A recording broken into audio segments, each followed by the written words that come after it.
पहली मर्तबा जब तूफान आया और शागिर्द कश्ती में मौजूद थे तो उनको सिर्फ यस्सू को पुकारना था, जो कि कश्ती में ही मौजूद था और सो रहा था। इतने तूफान में थकावट के सबब से सोना उसके कामिल इंसान होने को जाहिर करता है। इंसान होते हुए वो थकावट से सो रहा है, लेकिन खुदा होते हुए वो उनके ईमान और तूफान दोनों से वाकिफ है। लेकिन इस तूफान में वो यस्सू को देख सकते थे, उसके पास जा सकते थे, उसे पुकार सकते थे। फिर मत्ती की इंजील के 14वें बाब के मुताबिक वो दूसरी दफा तूफान में घिरते हैं। अब की बार यस्सू कश्ती में मौजूद नहीं है और वो अकेले जा रहे हैं। ये पहले तूफान के मुकाबले में ज्यादा मुश्किल सूरत हाल थी, क्योंकि यस्सू कश्ती में मौजूद नहीं था। अब की बार टेस्ट या इम्तिहान जरा मुश्किल है और ज्यादा ईमान की जरूरत है। इसी तरह ईमानदार भी जिंदगी में मुख्तलिफ इम्तिहानों का सामना करता है और अक्सर नए आने वाले तूफान पहलों से ज्यादा मुश्किल होते हैं, जहां ज्यादा ईमान की जरूरत होती है।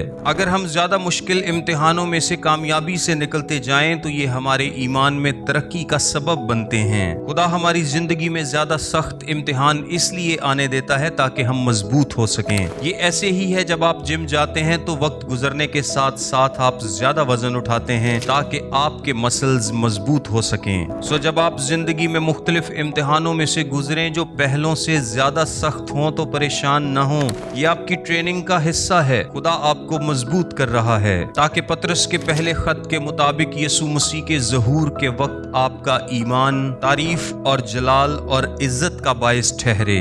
जब शागिर्द तूफान के सबब से घबरा गए तो यीशु ने उन्हें कहा था, तुम्हारा ईमान कहाँ गया? ऐ कम एतकादो, डरते क्यों हो? अगर आप भी जिंदगी में किसी इम्तिहान से घबरा रहे हैं तो यीशु शागिर्दों की तरह आपसे भी कहता है, डरते क्यों हो? अब तक ईमान नहीं रखते?